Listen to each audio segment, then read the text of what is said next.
depan akan ada sidang lagi ya, saya dengar tadi untuk duplik ya jawaban.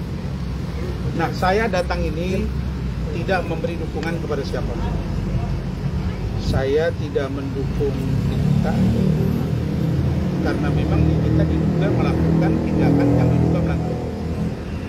Tapi saya juga tidak mendukung Reza Gladys karena saya menduga Reza Gladys juga ada sesuatu yang dari awal sudah saya bilang. Saya menduga bahwa tidak mungkin kasus ini bisa sampai terjadi ke persidangan ini kalau tidak ada hubungan sebab akibat. Hukum itu kan kausalitas, sebab akibat. Kemarin saya melihat dan mendengar percakapan tuh antara Mail dengan Reza Gladys, kalau saya nggak salah ya namanya itu. Di situ memang ada transaksi, tapi ada juga dari Reza yang seperti saya ingin baikan, Mail bantu dong, gua nggak mau ribut-ribut, kan begitu ya. Nah, mungkin unsur ini menurut saya, pertama dia merekam diam-diam.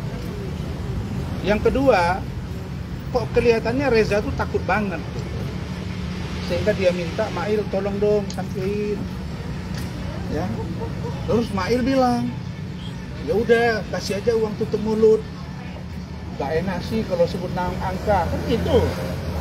Enggak, sebutin aja. Ya udah 5M. Soalnya mulutnya Nikita itu ini loh, kira-kira gitu. Jadi menurut saya ada hubungan sebab akibat. Nah, saya belum melihat secara signifikan gerakan hukum terhadap Reza. Reza ini kan nggak sendiri juga dalam hubungan pertemanan ya. Ada juga ada Sheila Shaukia, ada yang lain-lain. Begitu juga dengan misalnya NM, ada Dr. Oki. Nah, saya kok melihat ya bahwa proses persidangan hari ini tuh ada yang tumpang, ada yang timpang. Bang, maaf, kalau abang saya mau nanya, Sebentar, kalau Pak JPU pakai masker gimana? Bentar Bu, ini kan kita wartawan dulu. Nanti Bu. Ya. Jadi ini adalah menurut saya indikator penegakan hukum yang harus benar-benar komprehensif. Kalau memang Oki tidak terlibat di kasus ini, maka penyidik harus menyampaikan bahwa Oki sudah kami periksa dan dia tidak terlibat.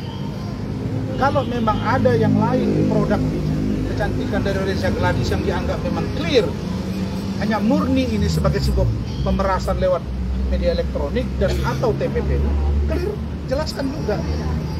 Jadi menurut saya ini nggak boleh timpang, tidak boleh timpang. Nah, jadi saya terhadap Nikita, dengan saya dia ada problem, dengan Reza Gladys mantan klien saya, Oki mantan klien saya, yang saya tahu betul mereka ini kepribadian dua-dua ini saya tahu. Oki itu seperti apa, Reza itu seperti apa.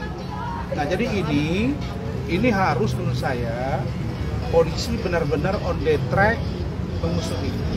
Tetapi karena ini sudah berjalan di persidangan, nah maka Fahmi sebagai kuasa hukum dan kawan-kawan harus mampu menggedor secara kencang agar terungkap apa sih sebenarnya di kasus ini.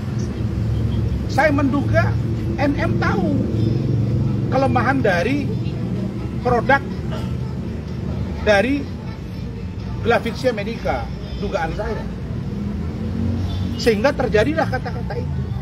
Dan saya melihat Reza merasa bahwa ini gua ada masalah nih, tapi dia langsung rekam dan bawa persoalan ini ke ranah hukum. Nah, ini kan nggak bisa berdiri sendiri. Itulah kepentingan saya. Contoh kasus, saya juga sidang. Di awal di Hakim itu mengaku